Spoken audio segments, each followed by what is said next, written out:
Welcome back, mystery lovers. On Christmas Eve, a terrified woman pounded on Miss Marple's door, and by morning she was dead. But the diary she left behind didn't just reveal her killer, it exposed a secret the government buried for 12 years. Tonight, we uncover the truth. So tell me, where are you listening from tonight? And which Christie mystery still keeps you awake? The gentle tick of the mantel clock and the soft crackling of coal in the grate provided a peaceful accompaniment to Miss Jane Marple's knitting needles as they worked their steady rhythm through a particularly challenging cable pattern. Christmas Eve had settled over street, Mary Mead like a comfortable old blanket, bringing with it the familiar sounds of a village preparing for the holiday. The distant peal of church bells calling the faithful to evening service, the muffled laughter of children being hurried indoors from their snow battles, and the occasional crunch of footsteps on the freshly fallen snow that had begun dusting the lanes just after tea time. Miss Marple paused in her work to adjust her spectacles and examine the intricate pattern she was creating for her great-nephew's Christmas jumper. The wool was a cheerful red that reminded her of robin's breasts, and she found herself humming along to the carol program drifting softly from her wireless set. At 73, she had learned to appreciate these quiet moments of domestic tranquility, particularly on nights when the rest of the world seemed determined to rush about in a frenzy of last-minute preparations and forced merriment. The sharp rap at her front door cut through the evening's serenity like a knife through silk. Miss Marple's needles stilled in her hands as she tilted her head, listening. The knock came again, more insistent this time, with an urgency that spoke of something far more pressing than a neighbor seeking to borrow sugar or deliver a plate of mince pies. How very odd, she murmured to herself, setting her knitting aside with characteristic precision. In street, Mary Mead. Proper visitors called during daylight hours, and even the most desperate emergencies were typically announced with more decorum than this aggressive hammering. She made her way to the front door, her slippers whispering against the worn carpet, and switched on the porch light before peering through the frosted glass panel. The figure silhouetted against the swirling snow appeared to be a woman, though her features were obscured by the darkness and the thick woolen scarf wrapped around her head and shoulders. Miss Marple opened the door to find herself face to face with a stranger whose appearance immediately set every one of her finely tuned instincts on high alert. The woman was perhaps 45 years old, with dark hair escaping from beneath a burgundy cloche hat and eyes that held the particular kind of desperate intensity that Miss Marple had learned to associate with people carrying secrets too dangerous to bear alone. Her coat was well made but showed signs of hasty travel, and her leather gloves were damp with melted snow. "Miss Marple?" the woman asked, her voice carrying a slight tremor that could have been attributed to the cold, though something in her manner suggested otherwise. "Miss Jane Marple? I do hope I have the correct address. I was told you lived in the cottage with the blue door, near the church." "Yes, dear. That's quite right," Miss Marple replied, studying the woman's face with the careful attention she might give to a particularly complex crossword puzzle. There was something familiar about her features, though she was certain they had never been introduced. "I'm afraid you have me at a disadvantage. And my goodness, you must be frozen through. Do come in out of this dreadful weather." The woman stepped gratefully into the warmth of Miss Marple's sitting room, though she remained standing near the doorway as if prepared for a hasty retreat. "My name is Victoria Ashworth," she said, pulling off her gloves with hands that continued to shake despite the warmth. "Mrs. Victoria Ashworth. I've traveled from London specifically to see you, Miss Marple. I've heard about your particular insights, your ability to see patterns that others miss." Miss Marple gestured toward the chair opposite her own, noting how Mrs. Ashworth's eyes darted nervously around the room, cataloging exits and shadows with the practiced awareness of someone accustomed to watching for danger. "Please, do sit down. I'll put the kettle on. Nothing quite like a proper cup of tea on a night like this." She paused, her blue eyes twinkling with gentle curiosity beneath her wire-rimmed spectacles. "Though I must say, it's rather unusual for someone to travel all the way from London on Christmas Eve just to see me. Surely whatever troubles you could have waited until after the holidays." Victoria Ashworth perched on the edge of the offered chair like a bird ready to take flight at the first sign of a predator. "I'm afraid it couldn't wait, Miss Marple. You see, I believe someone is planning to kill me, and I have every reason to think they intend to succeed before Christmas morning arrives." The words settled into the cozy room like ice crystals forming on a window pane, and Miss Marple felt that familiar tingle of recognition that always preceded her involvement in matters far more complex and dangerous than they initially appeared. She had learned over the years that when someone arrived at her door on a winter night speaking of murder, they were usually quite correct in their assessment of the danger, even if they were often mistaken about the specific details. "My dear," Miss Marple said quietly, moving toward the kitchen to prepare the promised tea, "that's a very serious matter indeed. Perhaps you'd better tell me everything from the beginning. And please don't leave out any details, no matter how insignificant they might seem. In my experience, it's often the smallest things that prove most important."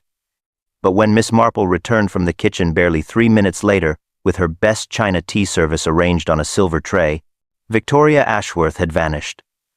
The front door stood slightly ajar, allowing the bitter December wind to sweep into the hallway, and the only evidence of her visitor's presence was a small puddle of melted snow on the carpet where her boots had been, and the lingering scent of expensive French perfume mixed with something else, something that reminded Miss Marple unpleasantly of the flowers one might find at a particularly somber funeral. On the side table next to where Victoria had been sitting lay a single item that she had apparently dropped in her hasty departure: a small, leather-bound appointment diary. Its pages yellowed with age, and its cover worn smooth by countless handlings. Miss Marple picked it up with careful fingers, noting that it fell open naturally to the current week. Her eyes were immediately drawn to today's date, December 24th, where someone had written in red ink, M. Last chance. They know about the photograph. As Miss Marple closed the door against the wind and settled back into her chair with the mysterious diary, she found herself studying the cramped handwriting that filled its pages. The entries were cryptic but clearly referred to meetings, telephone calls, and what appeared to be surveillance activities spanning several months. Several names appeared repeatedly, including Dr. H and the Colonel, but it was the final entry that sent a chill through her that had nothing to do with the open door. December 25th. If I don't survive the night, the truth dies with me. God help us all. Miss Marple set down the diary and reached for her knitting, but her fingers remained motionless on the needles as she stared into the fire and pondered the evening's extraordinary events.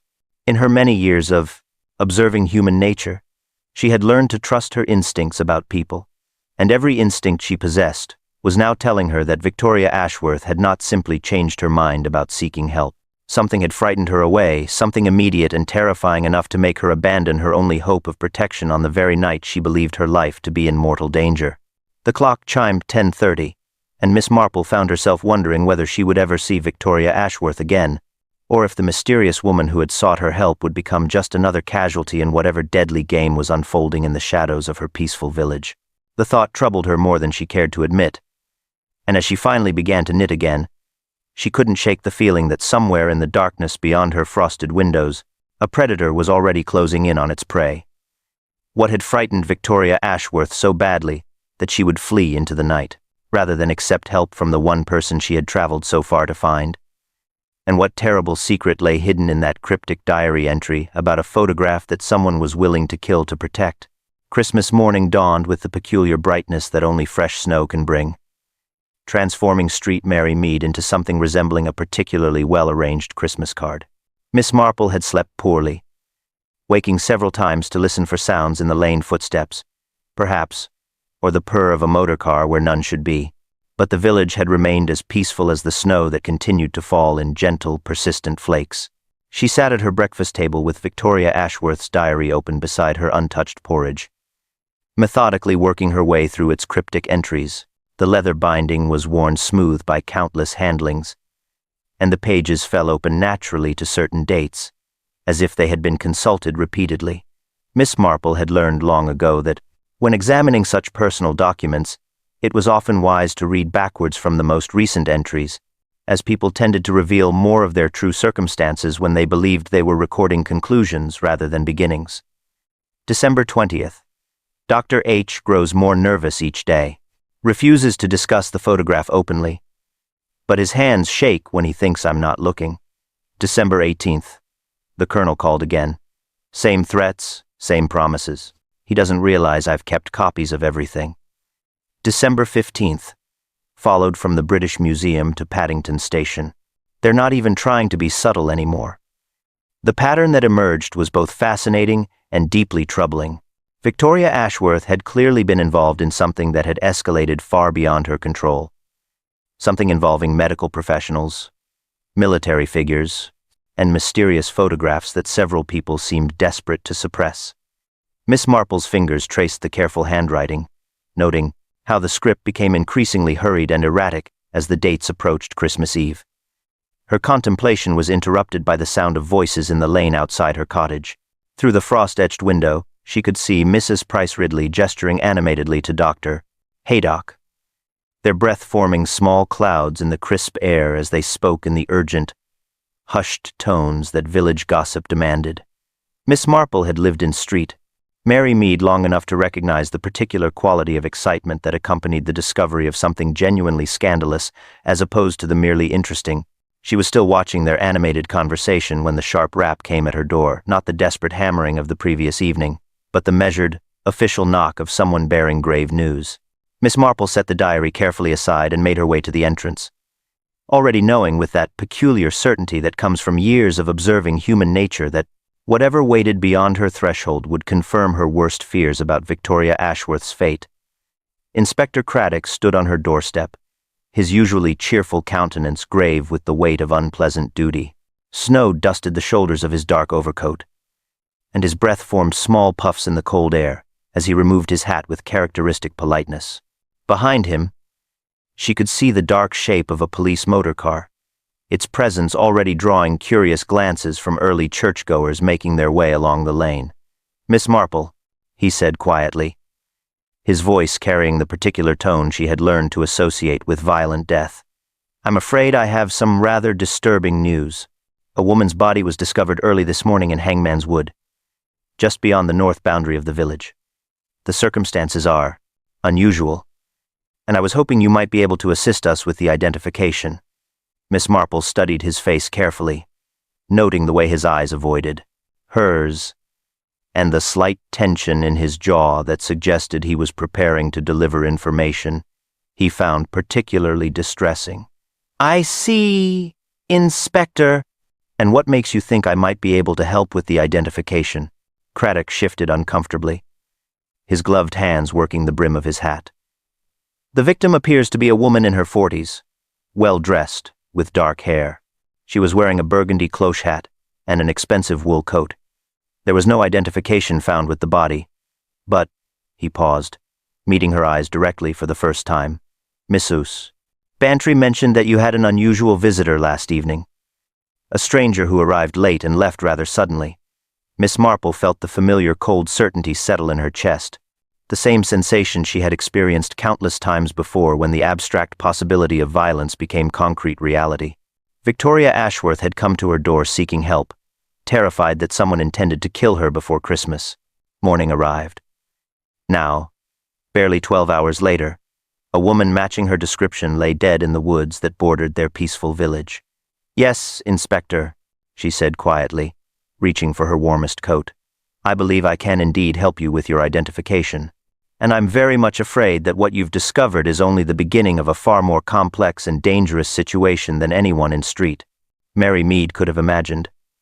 What secrets had died with Victoria Ashworth in the dark woods, and why had her killer chosen to leave the body where it would be discovered quickly, almost as if they wanted the investigation to begin immediately?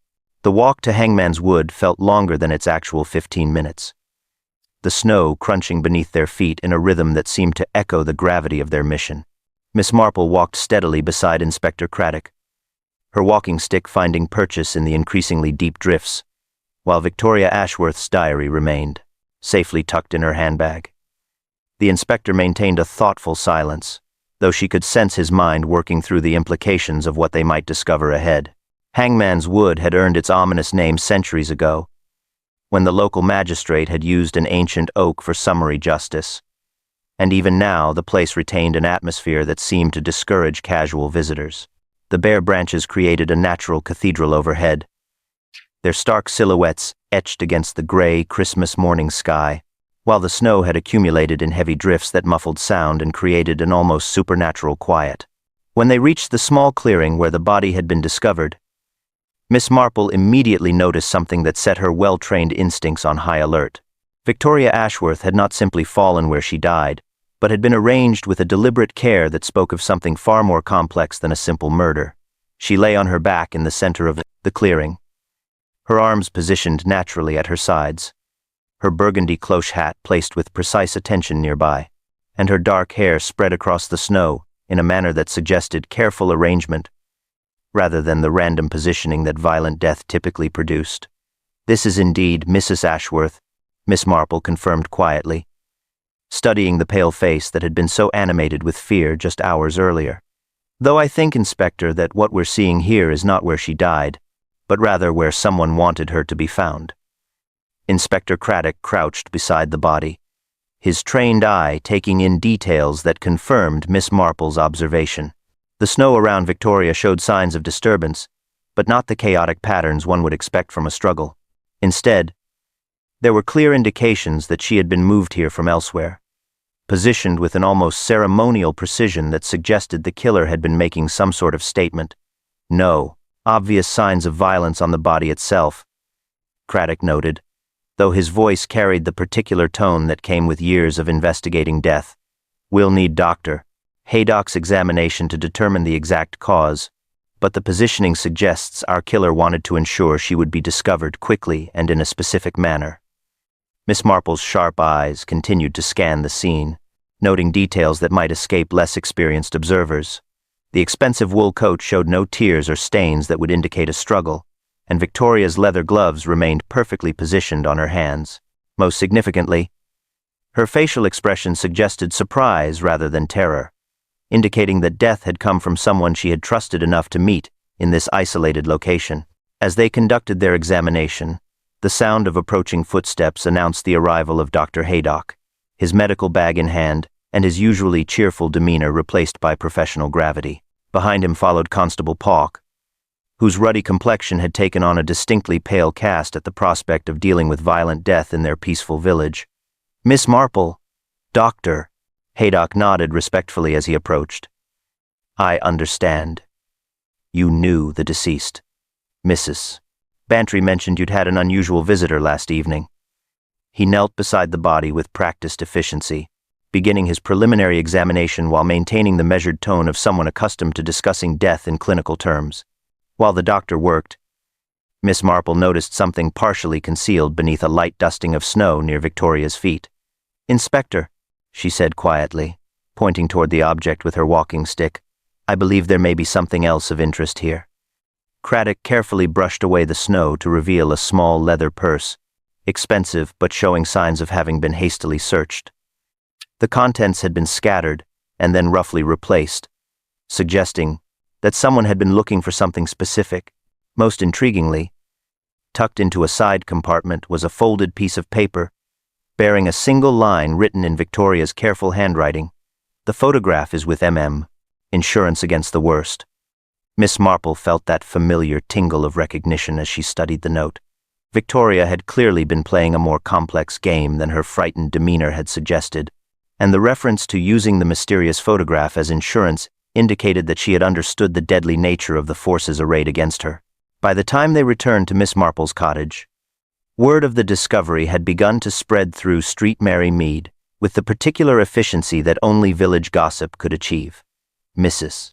Price Ridley could be seen hurrying from house to house, her animated gestures suggesting that she was sharing every detail she had managed to glean from observing the police activity.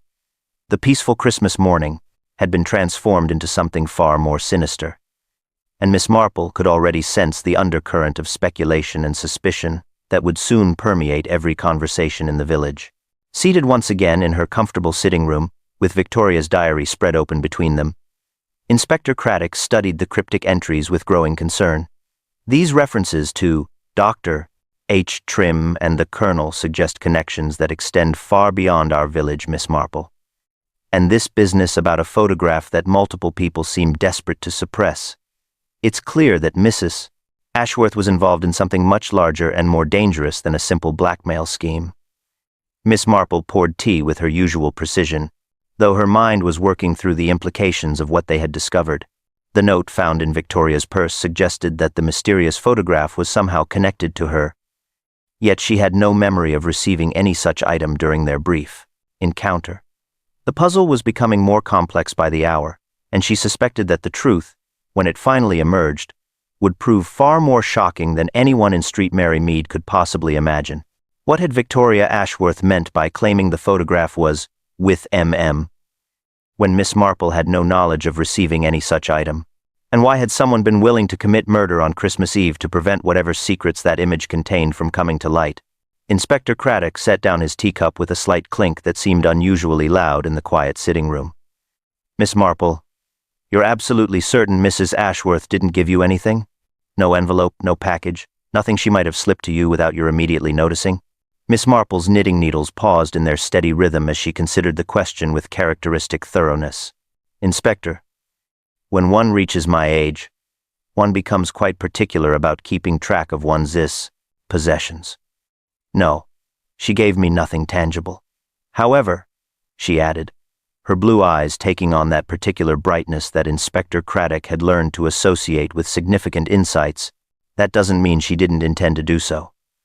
Before Craddock could respond, the sound of hurried footsteps on the front path announced an arrival. Mrs. Bantry appeared at the door, her cheeks flushed from the cold and her eyes bright with the unmistakable excitement of someone bearing momentous news. Jane, my dear, you simply must hear what Colonel Melchett has just discovered. Our mysterious Mrs. Ashworth was not quite who she appeared to be. Miss Marple gestured for her friend to take the chair by the fire, noting how Mrs. Bantry's hands trembled slightly as she removed her gloves. Do tell us everything, Dolly. I suspect this information may prove quite illuminating. Mrs. Bantry leaned forward conspiratorially. It appears that Mrs. Victoria Ashworth was actually Dr. Victoria Pemberton, widow of Sir Charles Pemberton, who died in that dreadful motor accident last spring. But here's the truly extraordinary part. She was a research physician who worked for the War Office during the conflict, specializing in chemical compounds and their effects. The revelation settled over the room like pieces of a complex puzzle suddenly clicking into place. Miss Marple found herself reconsidering every aspect of Victoria's brief visit through this new lens. A research physician with government connections would certainly have access to information that others might find extremely valuable or dangerously compromising. Inspector Craddock's expression grew more serious. That would explain the sophisticated nature of her murder. Dr.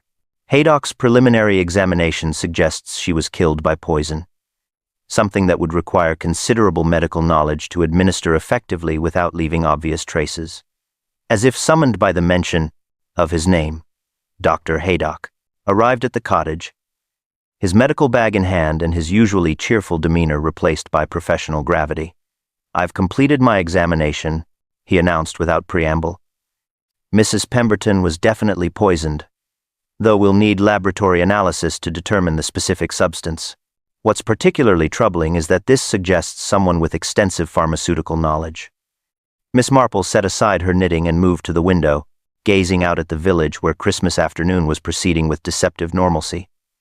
Doctor, I don't suppose you've had any unusual visitors recently? Anyone asking questions about medical matters that struck you as odd? Dr. Haydock's weathered features creased with concentration. Now that you mention it, there was something rather strange last week. A gentleman called at my surgery, claimed to be researching a book about wartime medical practices, asked very specific questions about certain drugs and their effects, particularly substances that might cause death without obvious symptoms. The implications of this revelation hung heavy in the air. Meanwhile, word of the murder had spread through Street Mary Mead with characteristic village efficiency. Inspector Craddock's constables had been conducting interviews throughout the afternoon, and the first concrete lead had emerged from an unexpected source. Mr. Silas Blackwood, the reclusive former schoolmaster who lived near Hangman's Wood, claimed to have been awakened by voices late on Christmas Eve. He described hearing a woman's voice raised in apparent argument, followed by a man's gruff reply. Though he couldn't make out the words, Blackwood was certain the man's voice belonged to Arthur Grimshaw. the village handyman known for his drinking and volatile temper. Inspector Craddock saw the immediate appeal of Grimshaw as a suspect. He was an outsider with a rough reputation, and his presence near the wood late at night was plausible. But Miss Marple felt that familiar prickle of doubt. While Grimshaw certainly possessed the physical capability for violence, the sophisticated method of murder and the meticulous arrangement of the body suggested a mind far more cunning than the handyman's blunt intellect. As the afternoon light began to fade, Miss Marple returned to Victoria's diary, her mind working through the connections that were slowly emerging. A government research physician, a mysterious photograph, someone with medical expertise asking suspicious questions, and now a convenient suspect who seemed almost too obvious. The pattern was becoming clearer, though the full picture remained frustratingly elusive. "Inspector," she said quietly, "I believe we're dealing with something far more complex than a simple murder. Dr. Pemberton's background suggests connections that extend well beyond our village, and I suspect the photograph she mentioned may be the key to understanding why she had to die. What secrets from Dr. Victoria Pemberton's wartime research had made her a target, and was the mysterious gentleman who had questioned Dr. Haydock about poisons already walking among them in Street Mary Mead. As news of Dr. Victoria Pemberton's true identity spread through Street Mary Mead, Inspector Craddock found himself under considerable pressure to produce a swift resolution. The discovery that their victim was not merely a frightened stranger but a government research physician with wartime connections had elevated the case from a local matter to something requiring immediate official attention. By Boxing Day morning, Arthur Grimshaw sat in the village police station, his bloodshot eyes and belligerent manner doing little to support his protestations of innocence. Miss Marple observed the proceedings with growing unease. While the village collectively exhaled in relief at having their bogeyman safely contained, she found herself increasingly troubled by the convenient nature of the evidence against him. Grimshaw was precisely the sort of suspect that would satisfy both the authorities' need for closure and the community's desire to believe that such violence could only come from their acknowledged outcast. The breakthrough that seemed to seal Grimshaw's fate came when Constable Polk discovered a tarnished brass cigarette case partially buried in the snow near where Dr. Pemberton's body had been found. The engraving inside read, "To A.G., with gratitude, C.M., and Colonel Melchett readily confirmed that he had given the case to Arthur Grimshaw several years earlier as thanks for dangerous roof repairs during a particularly violent storm. "Damning evidence," Inspector Craddock declared with satisfaction, though Miss Marple noticed how his eyes avoided hers as he spoke. "Grimshaw claims he lost it weeks ago at the Blue Boar. But that's exactly what one would expect him to say." Miss Marple set down her teacup with deliberate precision. "Inspector, have you spoken with Mr. Tompkins at the Blue Boar about this alleged loss? In my experience, when a man of Grimshaw's circumstances loses something of such obvious value and social significance, it becomes a matter of considerable lamentation. The entire public house would have heard about it." Before Craddock could respond, Dr. Haydock arrived with his final report on the poison that had killed Dr. Pemberton. His usually cheerful demeanor seemed strained, and Miss Marple noticed how his hands trembled slightly as he handed over the official documents. "The laboratory analysis confirms my initial assessment," he announced. "She was killed by a sophisticated alkaloid compound, something that would require considerable pharmaceutical knowledge to prepare and administer safely." The irony of his words was not lost on Miss Marple. Here was Dr. Haydock, describing the very expertise that the killer would need to possess, while Arthur Grimshaw sat in custody despite having no more medical knowledge than the average laborer. The disconnect between the crime's sophistication and the accused's capabilities grew more glaring by the hour.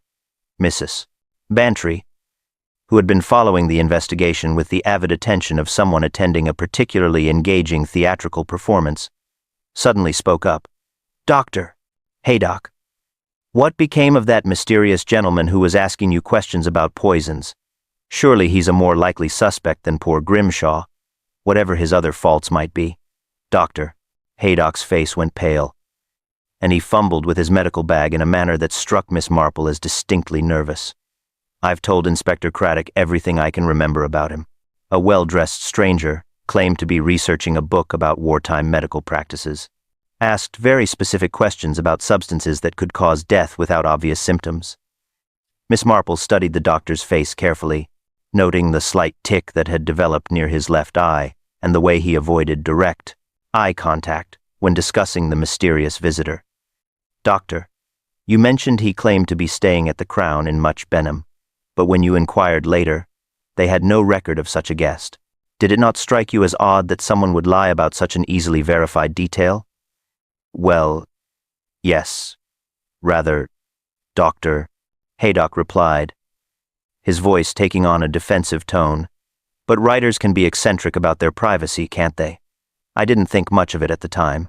As the afternoon wore on, Miss Marple found herself returning repeatedly to Victoria Pemberton's diary, searching for clues that might illuminate the true nature of the conspiracy that had led to her death. The references to Dr. H and the Colonel suggested a network of individuals connected to wartime research, and the mysterious photograph remained the key to understanding what secrets were worth killing to protect. The village's satisfaction with Grimshaw's arrest troubled her deeply. In her long experience of observing human nature, she had learned that the most dangerous criminals were often those who appeared most respectable, who moved through society without attracting suspicion. The real killer was almost certainly someone who understood both the science of poison and the psychology of a small community, someone who knew exactly how to manipulate village gossip and prejudices to deflect attention from themselves. As evening approached and the Christmas decorations throughout street, Mary Mead began to seem incongruously cheerful against the backdrop of murder and deception. Miss Marple made a decision that would prove crucial to unraveling the truth. She would pay a visit to the Blue Boar to investigate Grimshaw's story about the lost cigarette case, and she suspected that what she discovered there would confirm her growing certainty that they were dealing with a killer far more cunning and dangerous than anyone yet imagined. What would Miss Marple's investigation at the Blue Boar reveal about the planted evidence? And how long had the real killer been carefully orchestrating this elaborate deception to frame an innocent man? The Blue Boar stood at the heart of village life, its warm glow spilling across the snow-covered lane as Miss Marple approached on Boxing Day evening. The public house seemed quieter than usual, the normal post-Christmas revelry subdued by the shadow of murder that had fallen across Street Mary Mead.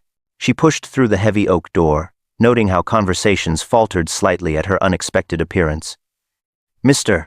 Tompkins, the proprietor, looked up from polishing glasses with the particular mixture of surprise and deference that her visits typically generated. His weathered face creased into a welcoming smile, though she detected an underlying tension in his manner. "Miss Marple, what an unexpected pleasure. Not your usual sort of establishment, I'd venture, but you're most welcome."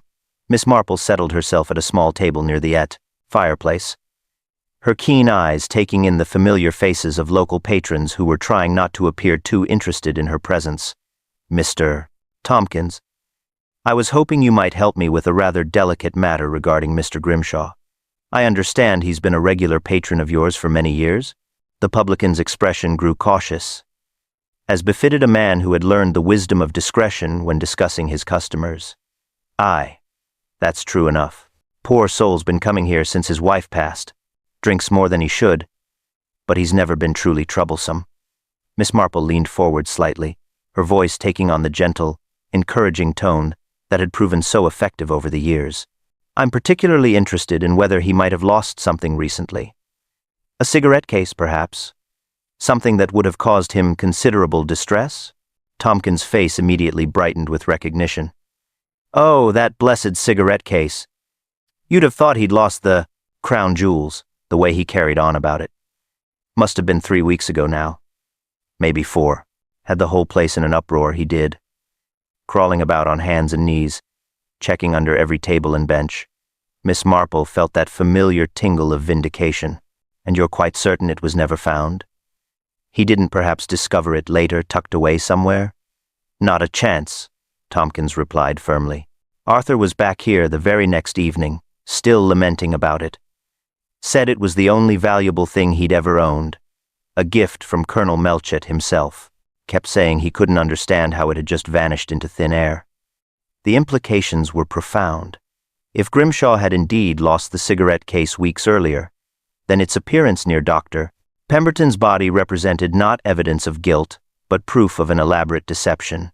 Someone had taken considerable care to ensure that the most damaging possible evidence would be discovered at precisely the right moment.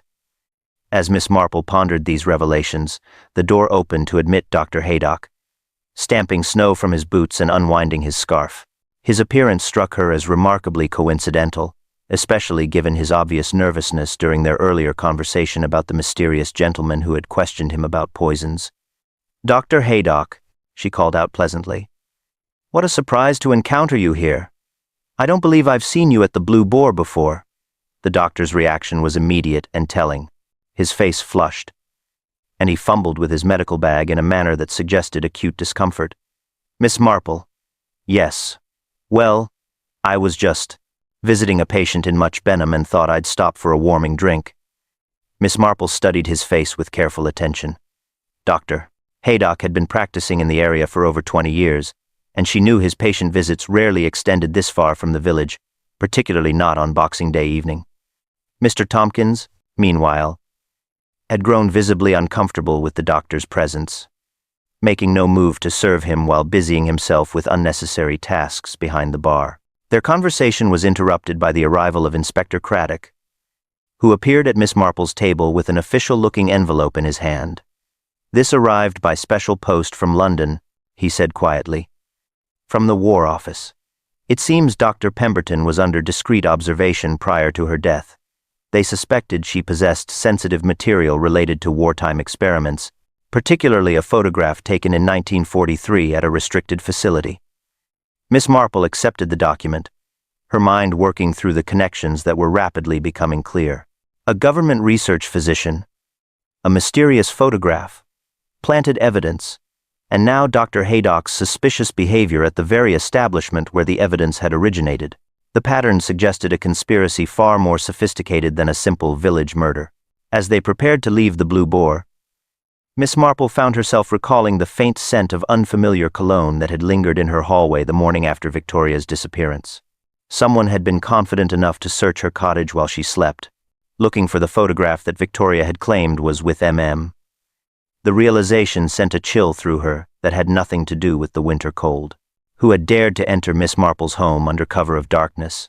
And what would they do when they discovered that the photograph they sought so desperately might still be hidden somewhere within her very walls? The walk back from the Blue Boar seemed longer than usual, each step crunching through the hardened snow while Miss Marple's mind worked methodically through the disturbing implications of what they had learned. Inspector Craddock walked beside her in contemplative silence, the War Office document secured in his coat pocket, both of them acutely aware that the tense and comfortable assumptions about their village murder were rapidly crumbling. "Inspector," Miss Marple said as they approached her cottage gate, "I believe we must take seriously the possibility that someone has been inside my home. That unfamiliar scent I noticed Christmas morning, combined with Dr. Pemberton's note about the photograph being with M. suggests our killer may have already conducted a search." Craddock's expression grew grave. "Miss Marple, if that's true, you could be in considerable danger. Perhaps you should consider staying elsewhere until we resolve this matter." Miss Marple's blue eyes held that particular determination that those who knew her had learned to respect. "Nonsense, Inspector. If someone believes I possess what they killed for, then my cottage is precisely where we're most likely to encounter them again. Besides, I've been conducting my own systematic search today, and I believe I may have discovered something quite significant." Once inside, Miss Marple moved with characteristic precision toward her sitting room, her sharp eyes scanning the familiar surroundings with renewed attention. "You see, Inspector, I've been pondering where a frightened woman might hide something in a stranger's home with only moments to spare. Not the obvious places a methodical searcher would examine, but somewhere that would seem perfectly natural to a woman arranging herself in an unfamiliar sitting room." She approached the brass letter rack beside the window, where Christmas cards and various circulars stood in neat arrangement. Victoria sat in that chair for perhaps 8 minutes. During that time, she would have naturally glanced around, noting details. A woman in her position would instinctively choose a hiding place that appeared completely innocent but could be easily retrieved later. With careful fingers, Miss Marple reached behind the largest Christmas card and withdrew a small envelope that had been pressed flat against the back of the rack. "This wasn't here yesterday morning, Inspector.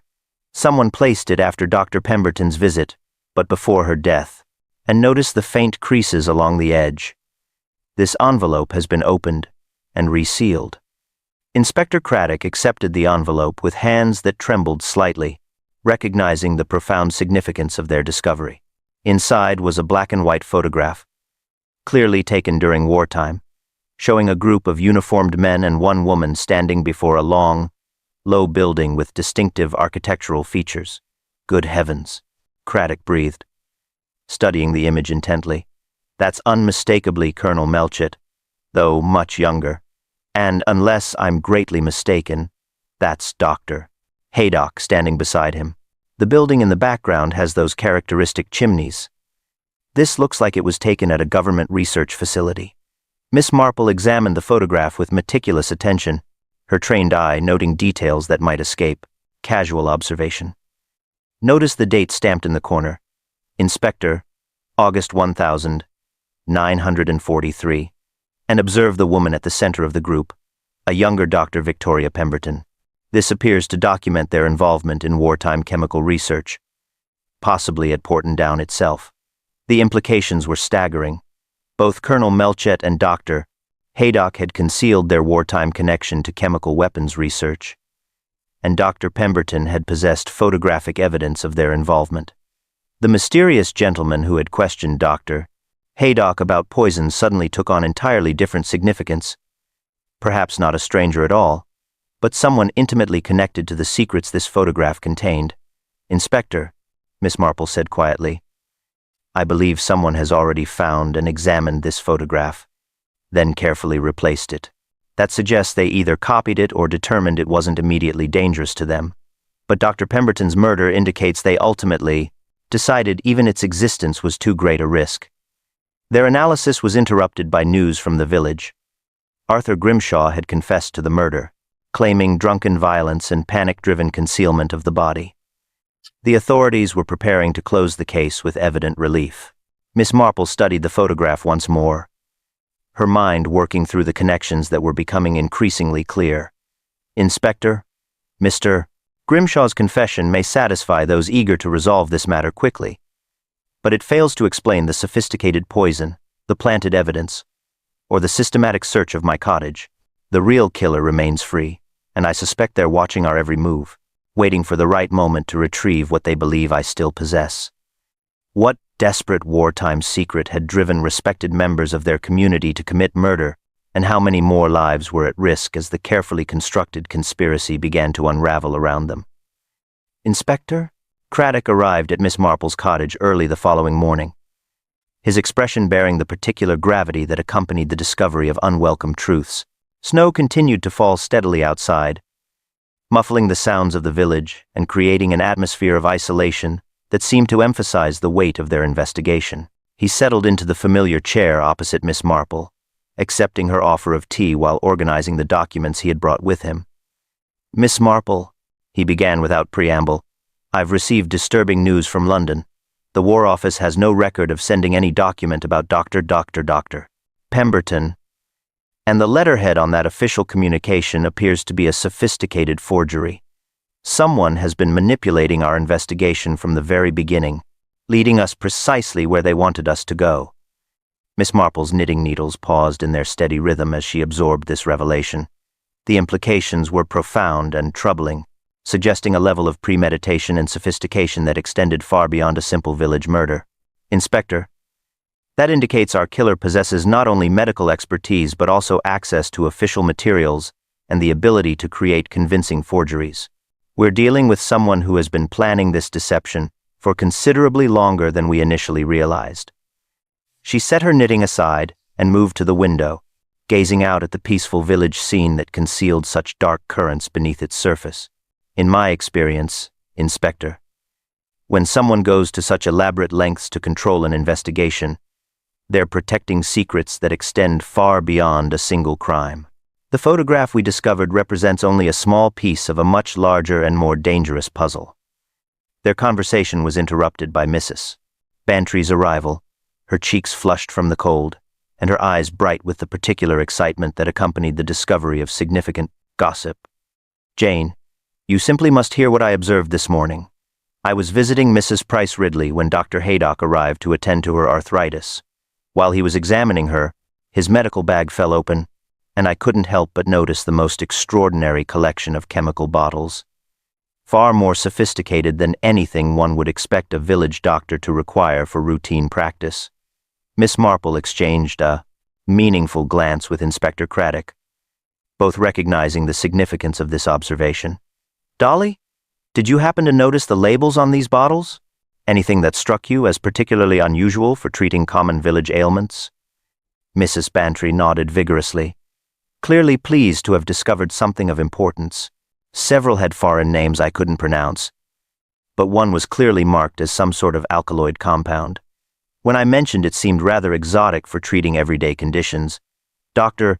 Haydock became quite flustered and claimed he was conducting research for a medical journal. But his manner was most peculiar. Jane, almost frightened, I would say.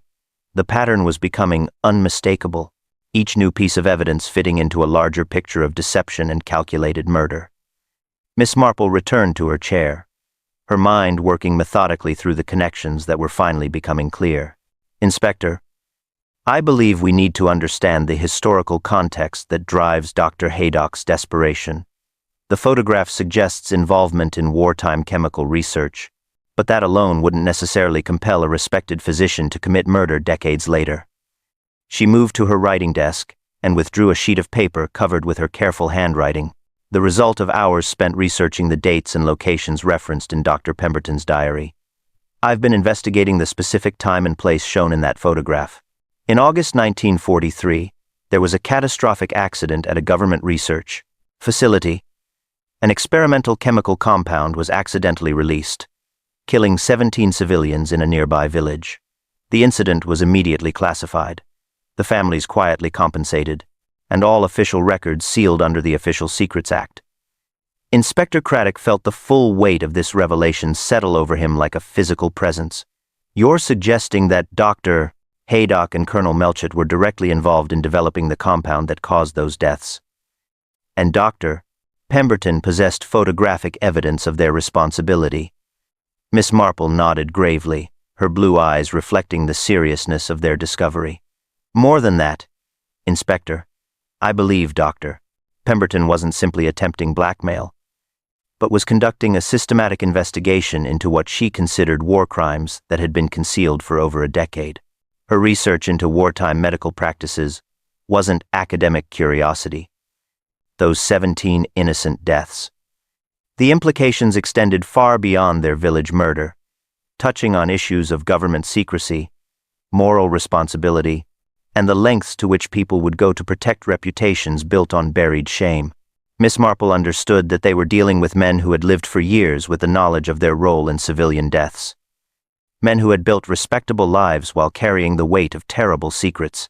As they discussed their next steps, Miss Marple noticed movement in Dr. Haydock's garden across the lane.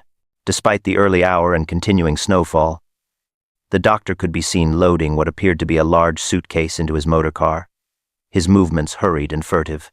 "Inspector," she said quietly, "I believe Dr. Haydock is preparing to flee.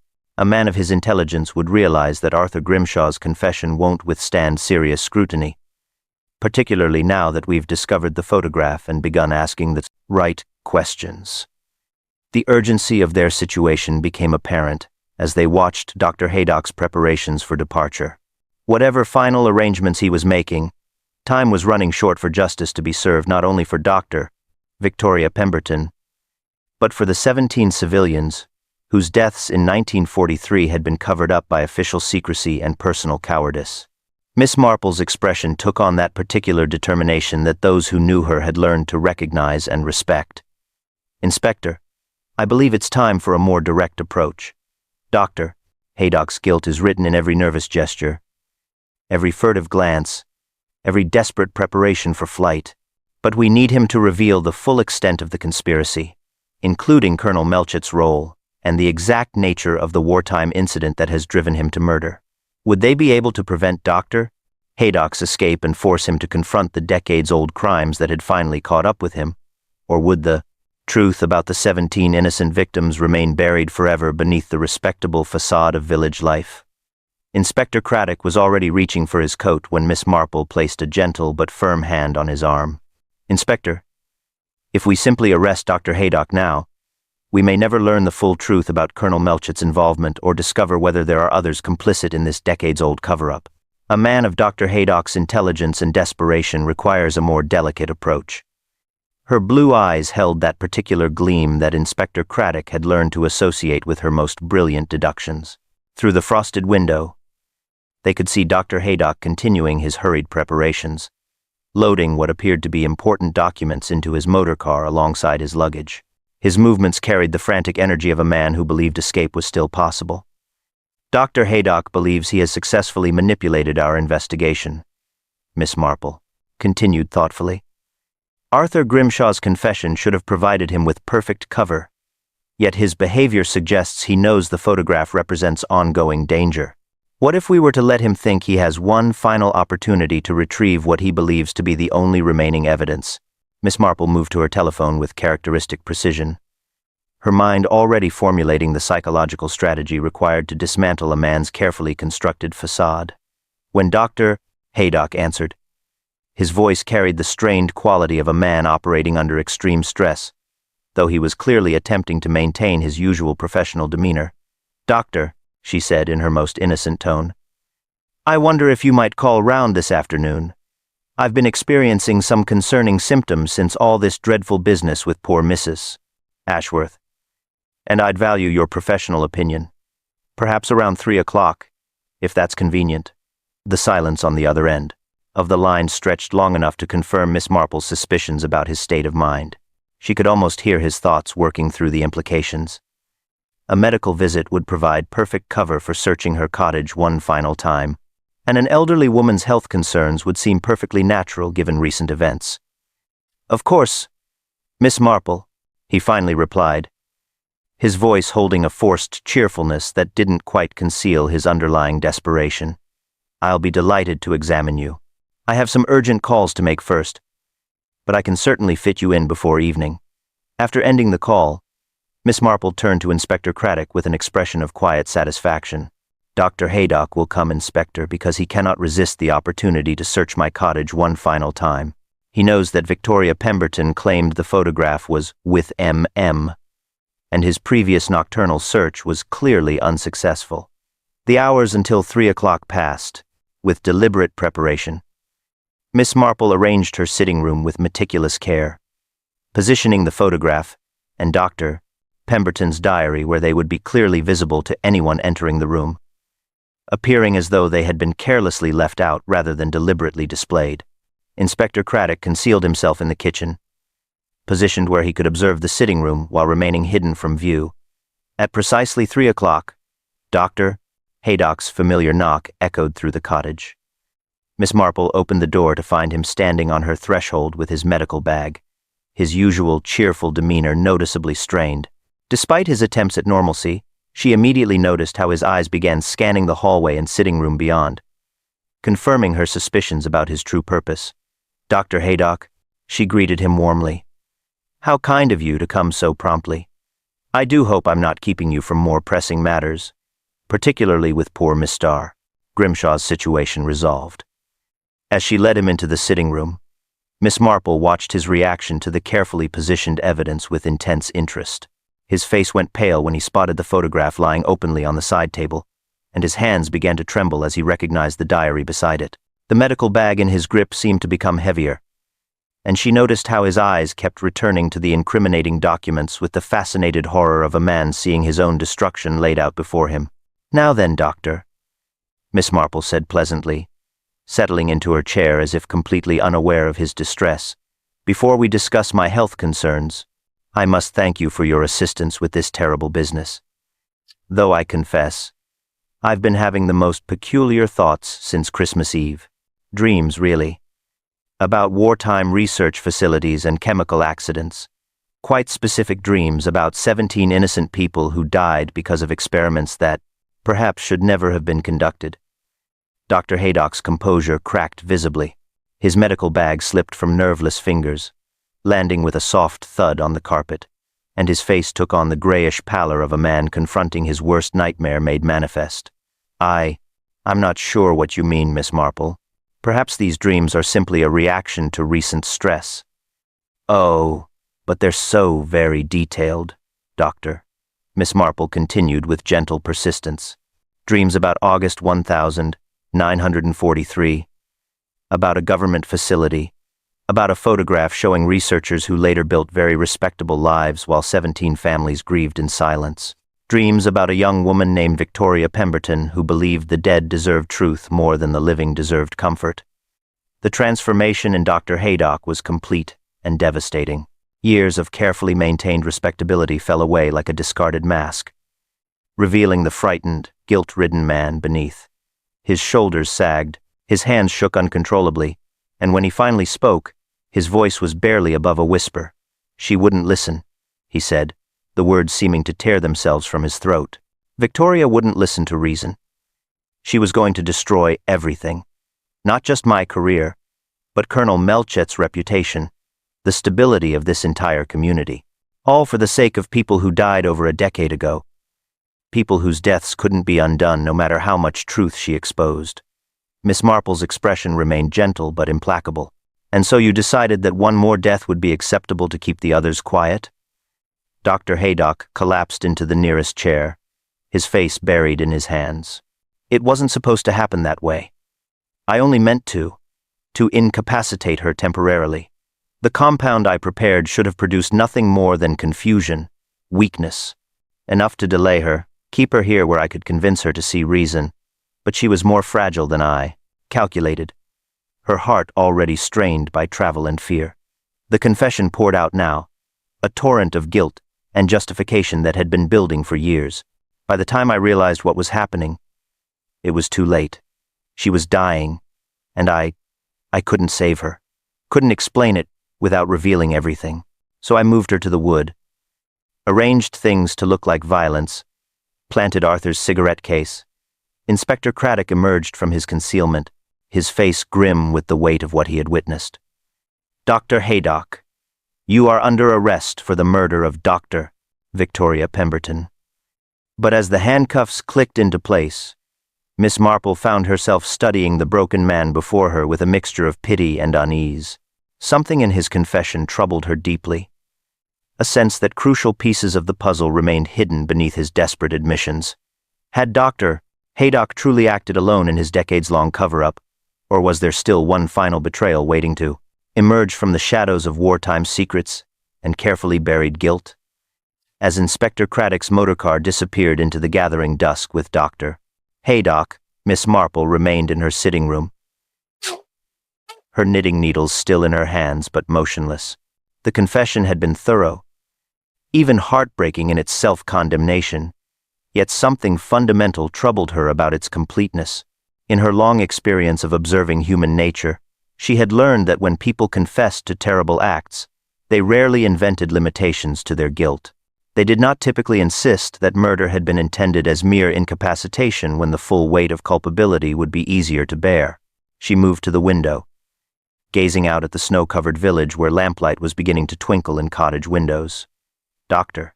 Haydock had spoken of preparing a compound to render Victoria confused and manageable, claiming her death resulted from his miscalculation of her fragile constitution. But Victoria Pemberton had struck Miss Marple as anything but fragile on Christmas Eve. The woman who had hammered desperately at her door possessed the fierce determination of someone conducting a moral crusade, not the delicate sensibilities of an invalid. More troubling still was the sophisticated nature of the poison itself.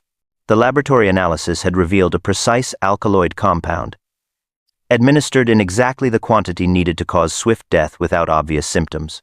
Such expertise required intimate knowledge of both chemistry and human physiology that extended far beyond a village doctor's training.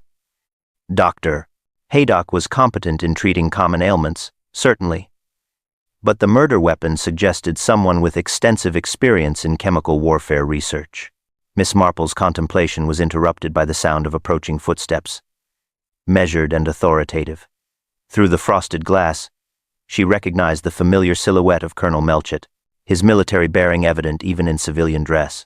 His knock carried the confidence of a man accustomed to command, though she detected an underlying tension that suggested this was no casual social call. "Miss Marple," the colonel said as she opened the door, his weathered face grave with apparent concern. "I trust you're quite recovered from this afternoon's ordeal? Most distressing, having to witness poor Haydock's breakdown in your own sitting room." As she led him into the sitting room, Miss Marple noticed how his eyes immediately sought out the photograph and diary still positioned on her side table. His reaction was subtle but unmistakable, a slight tightening around his eyes, a barely perceptible stiffening of his shoulders that spoke of a man confronting evidence he had hoped never to see again. "Colonel," she said pleasantly, settling into her chair, "I must confess to feeling rather unsettled by Dr. Haydock's account. You see, there was something quite specific about Victoria's visit that doesn't align with his description of events." Colonel Melchett accepted the offered chair, though his posture remained rigidly upright. "In what way?" "Miss Marple, I understood from Inspector Craddock that Haydock provided a complete confession." Miss Marple's fingers traced the edge of her knitting as she spoke. "When Victoria fled my cottage on Christmas Eve, I detected a most unusual scent lingering in the hallway, faint but distinctive. Combining floral notes with something medicinal, it reminded me, rather unpleasantly, of funeral flowers masking the odor of chemical preservation. This morning I realized what it was. The signature of a specialized neurotoxin designed to cause swift, silent death while mimicking cardiac failure." The colonel's face went pale, and his hand moved instinctively toward his breast pocket before he caught himself. "I'm not sure I follow your reasoning, Miss Marple." "Don't you, Colonel?" Her blue eyes fixed him with unwavering attention. "Victoria wasn't poisoned here by a flustered Dr. Haydock attempting to incapacitate her. She was already dying when she reached my door. Poisoned earlier by someone who knew exactly what compound to use and how to administer it. Someone who had shared in wartime chemical research and understood precisely how such substances behaved in the human body." Miss Marple rose and moved to the photograph, lifting it so the colonel could see his younger self standing beside the research facility. 17 civilians died in 1943 because of experiments you conducted, Colonel. Doctor. Pemberton wasn't attempting blackmail, she was conducting a moral investigation into war crimes that had been covered up for over a decade. When she threatened to expose the truth, you couldn't allow that revelation to destroy everything you'd built since the war. The transformation in Colonel Melchett was gradual but complete. The mask of concerned authority slowly dissolved, revealing the calculating mind beneath. His military bearing remained, but now it carried the cold efficiency of a man who had made difficult decisions in wartime and was prepared to make them again. "Those people died for the greater good," he said quietly, his voice carrying the conviction of someone who had spent years justifying terrible acts. "The research we conducted saved thousands of Allied lives, shortened the war itself. Victoria was a naive idealist who couldn't understand the harsh realities of wartime necessity." "And so you decided she had to die," Miss Marple said softly. "You manipulated Dr. Haydock, used his guilt and fear to turn him into your instrument. He believed he was protecting himself, but he was actually carrying out your orders, moving her body, planting evidence, creating the perfect cover for your crime." Colonel Melchett's shoulders sagged as he realized that his final deception had failed. Haydock took responsibility because he understood the larger picture. "We survived the war, Miss Marple. Sometimes I wonder if we had any right to." The sound of footsteps in the hallway announced Inspector Craddock's return. He had never actually left, remaining hidden in the kitchen throughout their conversation. As handcuffs clicked into place around the colonel's wrists, Miss Marple found herself reflecting on the terrible cost of buried secrets and the lengths to which supposedly honorable men would go to protect their reputations. Outside, the snow continued to fall on street. Mary Mead, covering the scars of the past without quite erasing them. Justice had finally been served for both Victoria Pemberton and the 17 forgotten victims of 1,943, but the village would never be quite the same, forever shadowed by the knowledge that the greatest crimes were often committed by those society trusted most completely. The days following Colonel Melchett's arrest brought a peculiar stillness to Street Mary Mead, as though the village itself were absorbing a shock of having harbored such darkness beneath its peaceful facade. Miss Marple spent those quiet hours in systematic reflection, her knitting needles working steadily while her mind processed the full implications of what they had uncovered. The comfortable assumptions about their community had been shattered, revealing how easily respectability could mask the most terrible secrets. Inspector Craddock returned the following afternoon with discoveries that confirmed Miss Marple's growing understanding of the conspiracy's true scope. "We found Dr. Haydock's private safe," he announced, settling into his familiar chair with a thick folder of documents. Hidden behind his surgery bookshelf, filled with correspondence dating back to the war. "It appears, Dr. Pemberton wasn't working alone, Miss Marple. She was coordinating with at least 6 other former researchers who had developed consciences about their wartime activities." Miss Marple set down her teacup with characteristic precision. "Insurance policies, Inspector. When 2 men share such terrible secrets, each naturally protects himself by maintaining evidence of the other's culpability. Dr. Haydock's documents would have provided perfect leverage against Colonel Melchett, had circumstances required it.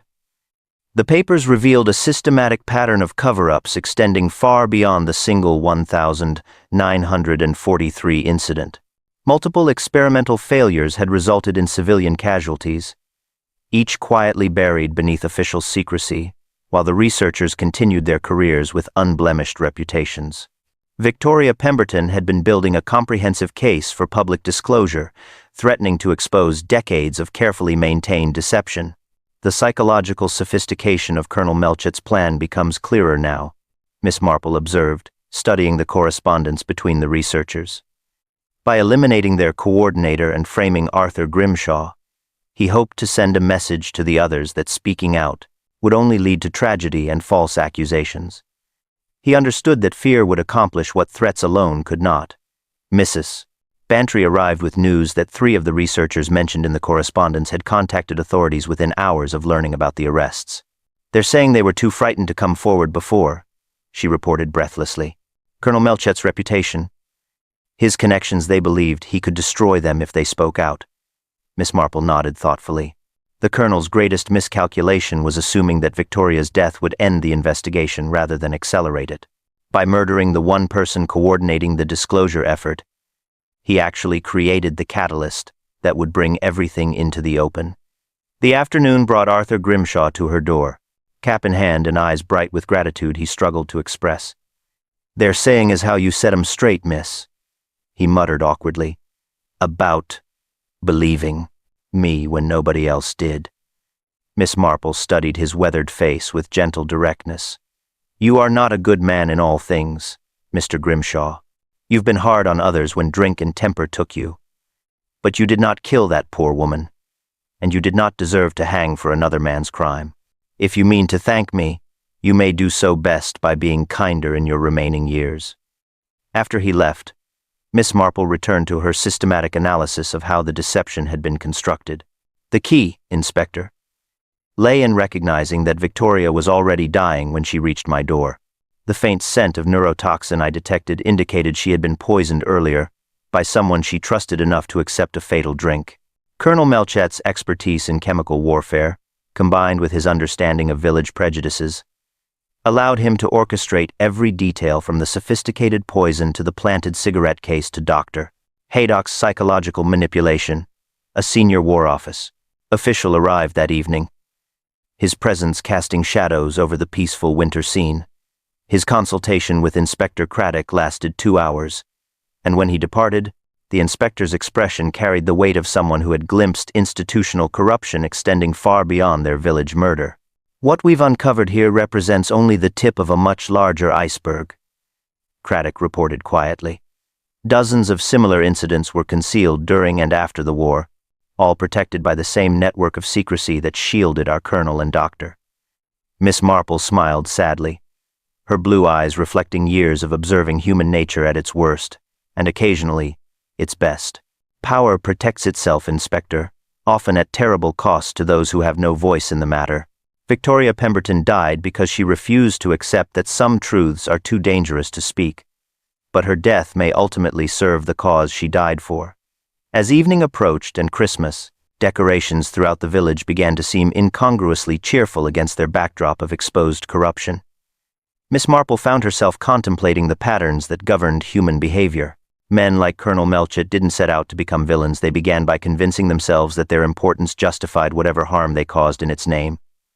Outside, street, Merry Mead was slowly returning to its familiar rhythms, though forever changed by the knowledge that the greatest crimes were often committed by those society trusted most completely. Miss Marple resumed her knitting, the red wool sliding through her fingers like a thread connecting past to present, knowing that somewhere in the peaceful village another pattern was already beginning to form, waiting for someone with the patience and eye to recognize when something small and apparently trivial slipped just out of place. But as the village settled into its new reality, one final secret remained hidden in the passive, shadows a truth so devastating that even Colonel Melchett's confession had not dared to speak its name. The final revelation came to Miss Marple not through dramatic confrontation or hidden documents, but through the methodical analysis that had always been her greatest strength. As she sat in her cottage 3 days after Colonel Melchett's arrest, studying the wartime photograph with her magnifying glass, she noticed something that had escaped everyone's attention during the initial investigation. Inspector Craddock found her still examining the image when he arrived that morning, her expression carrying the particular gravity that he had learned to associate with her most significant discoveries. "Inspector," she said without looking up, "I believe we must discuss the final secret that Colonel Melchett could not bring himself to confess, even when facing the gallows." She handed him the photograph, pointing to specific details with her knitting needle. "Notice the windsock in the background, Inspector, and observe where Colonel Melchett is positioned relative to the experimental apparatus." Dr. Pemberton had made tiny pencil marks here and here, indicating wind direction and atmospheric conditions on the day this photograph was taken. Craddock studied the image more carefully, beginning to understand the implications of what Miss Marple was revealing. "You're suggesting that the positioning was deliberate? That the release of the compound was calculated based on weather conditions?" Miss Marple nodded gravely. The 17 civilian deaths in August 1943 were not the result of an accidental release, Inspector. They were the intended outcome of a deliberate field test, personally supervised by Colonel Melchett. He needed to observe how his experimental compound would behave under real atmospheric conditions, with actual human subjects to measure its effectiveness. The horror of this revelation settled over Inspector Craddock like a physical weight. A deliberate test? He murdered 17 innocent people to prove his theories? "Indeed," Miss Marple confirmed, her voice carrying the sadness of someone who had seen too much of human nature's darkest corners. "This explains why Colonel Melchett was so desperate to prevent Victoria's investigation from proceeding. It wasn't merely a matter of covering up an accident or protecting wartime reputations. He was concealing a war crime of the most heinous nature, the deliberate murder of civilians for experimental purposes." She set the photograph aside and reached for her teacup, her hands steady despite the magnitude of what she was revealing. Victoria Pemberton understood the true nature of what she had uncovered. Her research wasn't just about exposing covered-up accidents, but about revealing systematic murder conducted under the guise of scientific research. Colonel Melchett killed her with his own signature compound, not just to silence her, but because he genuinely believed his work justified any number of deaths. Inspector Craddock felt the full implications of Miss Marple's deduction washing over him. This explains his complete lack of remorse, his conviction that he was protecting something important. In his mind, he wasn't covering up crimes, he was protecting vital research that he believed served a greater good. Miss Marple nodded thoughtfully. "Men like Colonel Melchett don't become monsters overnight, Inspector. They begin by convincing themselves that their importance, their mission, justifies whatever harm they cause. The 17 deaths in 1943 weren't an unfortunate accident to be covered up, they were a successful experiment to be protected at all costs." As word of this final revelation spread through the appropriate channels, the investigation expanded once again. The War Office found itself confronting not just a cover-up of accidental deaths, but evidence of deliberate atrocities committed by one of their decorated officers. The comfortable fiction of wartime necessity gave way to the uncomfortable truth of calculated murder. Merry Mead absorbed this final shock with the resilience that small communities develop over centuries of weathering scandals and tragedies. The village would never again look at authority figures with quite the same unquestioning trust. But life continued its ancient rhythms. Children played in the lanes, church bells marked the hours, and neighbors gathered to discuss the weather and local affairs. with the determination of people who understood that ordinary life must continue despite extraordinary revelations. Miss Marple returned to her knitting as spring approached, the red wool moving steadily through her fingers while she reflected on the case that had begun with a desperate knock on her door. Victoria Pemberton's courage in pursuing the truth had ultimately succeeded, though at the cost of her own life. The 17 victims of 1,943 had finally received the justice they deserved, and the village had learned once again that evil often wore the most respectable faces. As evening settled over Street, Mary Mead, Miss Marple found herself thinking about the patterns that governed human behavior. Somewhere else, another conspiracy was undoubtedly taking shape, waiting for someone with the patience and insight to recognize when something small and apparently innocent slipped just slightly out of place. She had no illusions about preventing such things entirely, but she could, when called upon, ensure that the truth eventually emerged. In the end, that was all any one person could really do, and perhaps it was enough. The Christmas Eve visitor had vanished forever, but the truth she died protecting would ensure that 17 forgotten victims were finally remembered, and that justice, however delayed, had at last been served.